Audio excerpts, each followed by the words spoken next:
Number 12, be a concerned, empathetic, active listener. All right? Be an empathetic, active listener. I love this little book I have. I'm going to show it to you in a minute.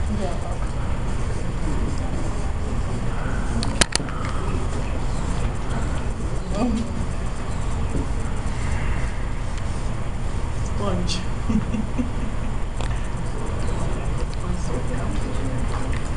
If you were to listen like a sponge, how would you be listening? What does a sponge do? Soaks everything up. It doesn't care what's in its path, does it? It just soaks everything up. If you listened like a sponge, you might quickly hear their problem.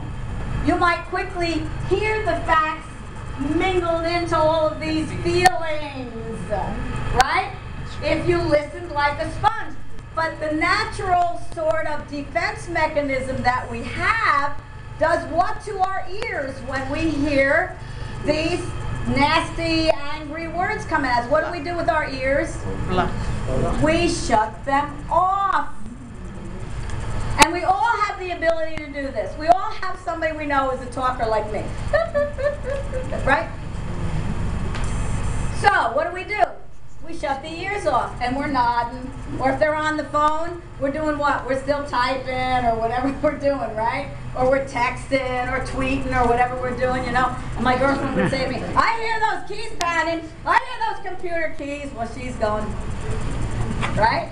All right? So we need to be listening like a sponge.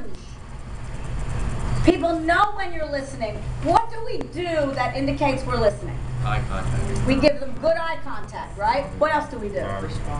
We respond in some way like, really? Let me write that down. How do you spell that, right? That says what to the person? I'm listening.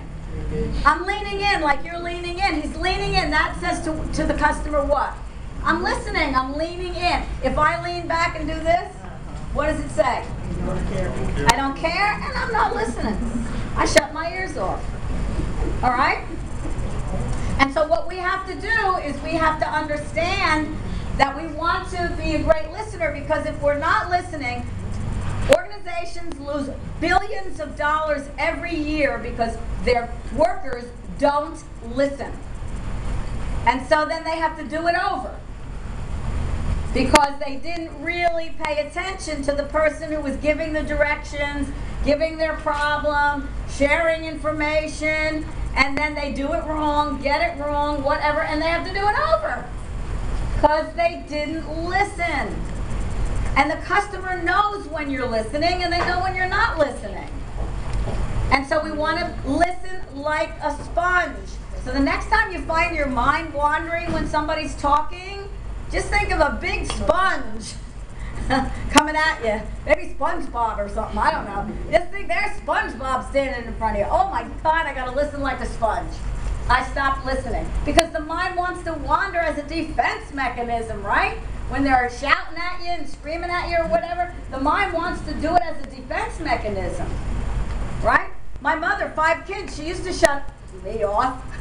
I remember one day I was standing in front of my mother was standing in front of the sink peeling potatoes, 5 kids, remember, and the water was running, and I would tell her everything when I got off the school bus, everything from the time I left home till the time I returned home, all right?